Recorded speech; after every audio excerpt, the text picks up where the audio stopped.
Welcome to red line story time. Video பிடிச்சிருந்துச்சுன்னா like பண்ணுங்கள், நம்ம சேனலை சப்ஸ்கிரைப் பண்ணிக்கோங்க. போன வீடியோவில் நான் எதோட முடிச்சிருப்பேன் அப்படின்னா, நானும் உன்னை என் தேவைக்காக தான் யூஸ் பண்ணிக்கிட்டேன். கிட்டத்தட்ட சொல்ல போனால் அந்த பசங்களுக்கும் எனக்கும் எந்த வித்தியாசமும் கிடையாதுன்னு சொல்லிட்டு ஆனந்தி அங்கேருந்து அழுதுகிட்டே கிளம்பியிருப்பா. ஏய் நில்லு அப்படின்னு ரவி சொன்னால் கூட அதை காதில் வாங்காமல் அங்கேருந்து கிளம்பியிருப்பா ஆனந்தி.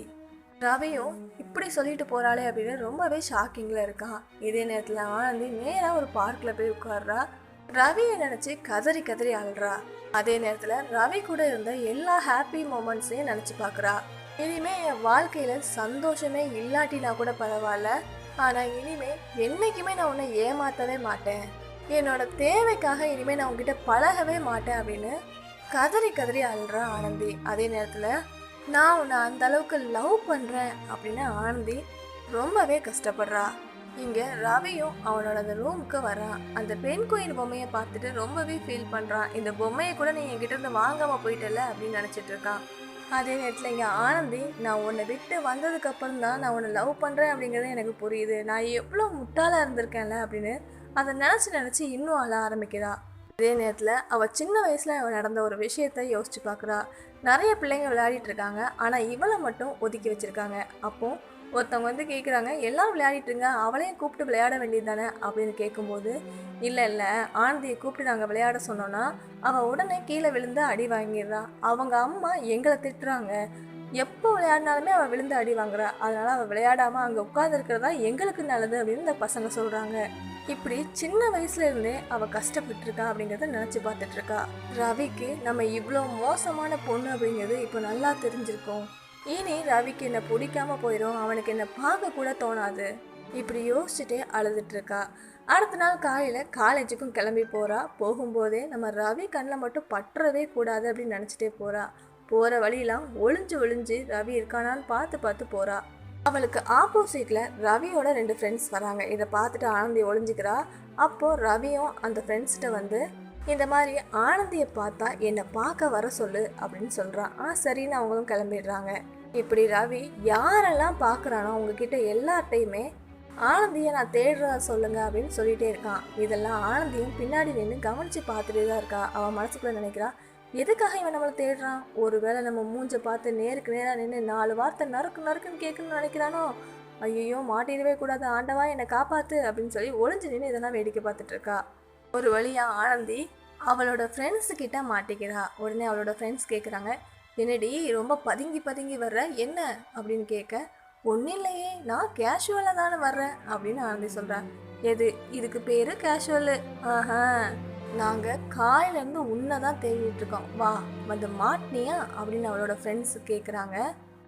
ஓ அப்படியா அப்படின்னு அவங்க கூட போகிற மாதிரி போயிட்டு அங்கேருந்து எஸ்கேப் ஆகி ஓடுறா ஆனந்தி.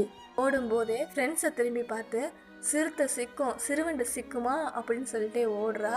ஆனால் ஆப்போசிட்டில் ஒரு ஃபுட்பால் பறந்து வந்து ஆனந்தி மண்டை மேலேயே விழுது. ஃபுட்பால் பட்ட வேகத்தில் ஆனந்தி பொத்துன்னு மயக்கம் போட்டு விழுறா. ஆனந்தியை தாங்கி பிடிக்க வர்றது யாரு? ரவி தான். கொஞ்ச நேரம் கழிச்சு மயக்கத்துலேருந்து தெரிகிற ஆனந்தி, என்ன நம்ம எது மேலே படுத்திருக்கோம், ரொம்ப புசுன்னு இருக்கே அப்படின்னு கண்ணை முழிச்சு பார்த்தா ஆப்போசிட்டில் ரவி உட்காந்துருக்கான். ரவியை பார்த்த ஆனந்தி அலறி அடித்து எந்திரிச்சு உட்கார்றா. ரவியோட ஃபேஸை பார்க்க தைரியம் இல்லாமல் கீழே குனிஞ்சிட்டே நிற்கிறான் ஆனந்தி. ஆனால் ரவி ஆனந்தியை நேராக கேன்டீன் கூட்டிட்டு போய் உட்கார வைக்கிறான்.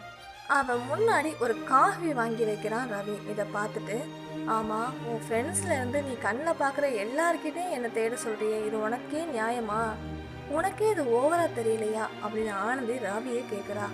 நீ முதல்ல காஃபியை குடி அப்படின்னு ரவி சொல்ல, எனக்கு ஒன்றும் வேணாம் போடா அப்படின்னு ஆனந்தி சொல்கிறா. இதை கேட்ட ரவியும் சிரிக்கிறான். என்னடா சிரிக்கிற இப்படி ஆனந்தி கேட்க, இல்லை நான் உங்ககிட்ட ஒரு விஷயம் சொல்லணும் அப்படின்னு ரவி சொல்கிறான். எனக்கு தான் தெரியுமே நீ என்ன சொல்ல போகிறேன்னு, என்னை திட்ட போகிற அப்படி தானே, உனக்கு என்னென்ன தோணுதோ அத்தனையும் சொல்லி என்னை திட்டிரு, நீ ஒரு ஃப்ராடு, நீ ஒரு துரோகி, இப்படி என்னென்ன சொல்லி திட்டணுமோ அத்தனை வார்த்தைகளும் என்னை பார்த்து சொல்லு அப்படின்னு ஆனந்தி சொல்கிறா.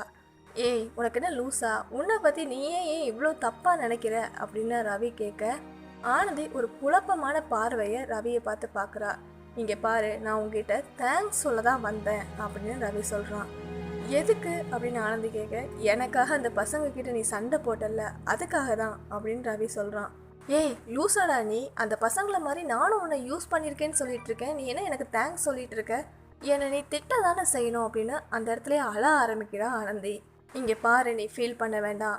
நீ சொன்ன மாதிரி நீ ஃப்ரெண்ட்ஸாக இருக்கலான்னு கேட்க வந்த, அதை நான் லவ்னு தப்பாக புரிஞ்சுக்கிட்டேன். இதெல்லாமே இருக்கட்டும், நடந்ததெல்லாம் நடந்து போகட்டும். இப்போ நாம் ஃபஸ்ட்டு இருந்து இதை ஸ்டார்ட் பண்ணலாமா அப்படின்னு ரவி கேட்குறான். எனக்கும் ஸ்டார்ட் பண்ணணும்னு ரொம்பவே ஆசை தான். உன்னோட லக்கு உனக்கு இருந்தாலும் சரி, இல்லாமல் போனாலும் சரி, நான் எப்போவுமே உன் பக்கத்தில் இருக்கணும்னு ஆசைப்பட்றேன். உன் லக்கே எனக்கு வேண்டாம், நான் உன் கூட இருந்தாலே எனக்கு போதும் அப்படின்னு கதறி அழ ஆரம்பிக்கிறான் ஆனந்தி. அழுதுகிட்டே ரவியை பார்த்து என்னை மன்னிச்சிது அப்படின்னு சொல்கிறா. இதை கேட்டதும் ரவி ஆனந்தியை இறுக்கமாக கட்டி பிடிச்சிக்கிறான். ஒரு வழியாக ஆனந்தியை சமாதானப்படுத்திட்டு, சரி அடுத்து என்ன பண்ணலாம் அப்படின்னு ரவி கேட்க, இந்த கிளாஸ் முடிஞ்சிருக்கும்ல, நம்ம அடுத்த கிளாஸுக்கு போகலாம், அது வரைக்கும் நம்ம பேசிகிட்டு இருக்கலாம் அப்படின்னு ஆனந்தி சொல்கிறா. அட பேக்கு, நான் கிளாஸை பற்றி சொல்லவே இல்லை. புதுசாக ஸ்டார்ட் பண்ணலாமான்னு கேட்டேன்.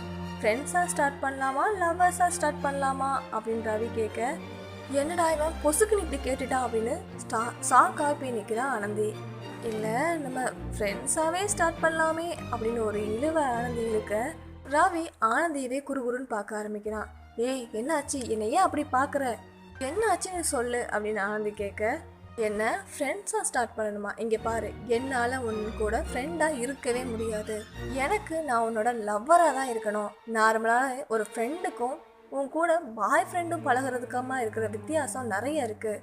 எனக்கு உன்கிட்ட ஃப்ரெண்டாக இருக்க வேண்டாம், நான் உனக்கு பாய் ஃப்ரெண்டாக இருக்கணும்னு தான் நான் ஆசைப்பட்றேன்.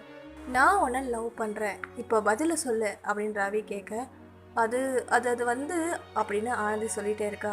இங்கே பாரு, கண்டிப்பாக நீ என்ன லவ் பண்ணுவேன், நீ என்னை லவ் பண்ணுற மாதிரி நான் கண்டிப்பாக உங்ககிட்ட நடந்துக்குவேன். அவ்வளோ சீக்கிரம் நீ என்னை வேறு யாருக்கிட்டையும் தயவு செஞ்சு விட்டு கொடுத்துறாத.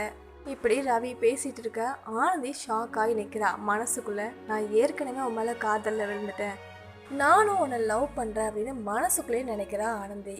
அடுத்து என்ன நடக்கும் அப்படிங்கிறத மீண்டும் ஒரு நல்ல பதிவோடு சந்திக்கலாம். பாய்.